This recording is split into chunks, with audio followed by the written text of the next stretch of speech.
Għall-ewwel darba fi 11 sena l-Aġenzija ta' Kreditu Internazzjonali Moody's solliet il-klassifikazzjoni ta' Malta minn A3 għal A2. Dan jikkontrasta bil-kbir mal-leġislatura ta' bejn l-2008 u l-2012 meta Moody's saħansitra kienu taw 5 downgrades. F'rapport dettaljat fejn ġie studjat bir-reqqa l-andament ekonomiku ta' pajjiżna, Moody's sostniet li kien hemm żewġ fatturi prinċipali għala għolliet il-klassifikazzjoni ta' pajjiżna. Malta saħħet is-sistema fiskali tagħha permezz ta' qafas ta' politika fiskali, irremarkat l-Aġenzija li hija magħrufa li ma tħares lejn wiċċ ħadd. Moody's qalet ukoll li fattur ieħor għal dan it-titjib ġej minn prospetti sbieħ għal aktar tkabbir ekonomiku. L-esperti tal-Moody's innutaw ukoll kif minn pis rekord ta' 70% tal-ġid nazzjonali fl-2011, is-sena d-dieħla l-pis tad-dejn pubbliku mistenni jonqos għal 40%.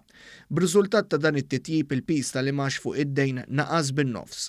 Fir-rapport li segwi ieħor eċċellenti ta' Fitch tal-ġimgħa l-oħra, Moody's sostniet li tnaqqis fil-pis tad-dejn nazzjonali kien dovuta tkabbir ekonomiku li wassal għal żieda fit-dħul tal-Gvern. Huma nnutaw ukoll li l-ispiża tal-Gvern inżammet taħt kontroll. Moody's tkellmu wkoll b'mod pożittiv dwar ir-riformi importanti li daħħal il-Gvern.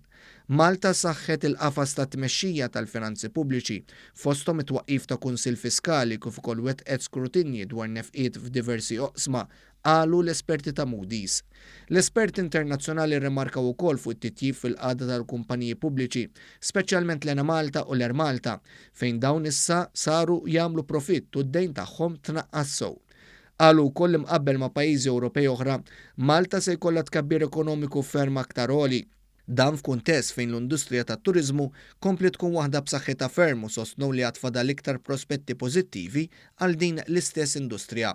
Dwar l-infrastruttura Moody's ukoll innutat titjib qawwi. L-Aġenzija tkellmet b'mod pożittiv dwar l-investiment qawwi li tisir fit-toroq u anke l-miżuri li bdew jittieħdu fil-qasam tal-housing soċjali. Intant fi tweet il-Prim Ministru Dr. Joseph Muscat wera s-sodisfazzjon tiegħu għal fatt li dan kien l-ewwel upgrade fi 11 sena.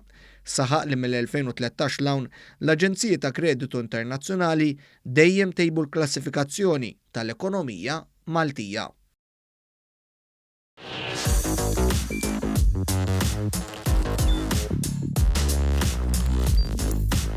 Idħol fuq one.com.mt u hemmhekk tista' tara l-programmi kollha li jxandru fuq One permezz ta' One Play.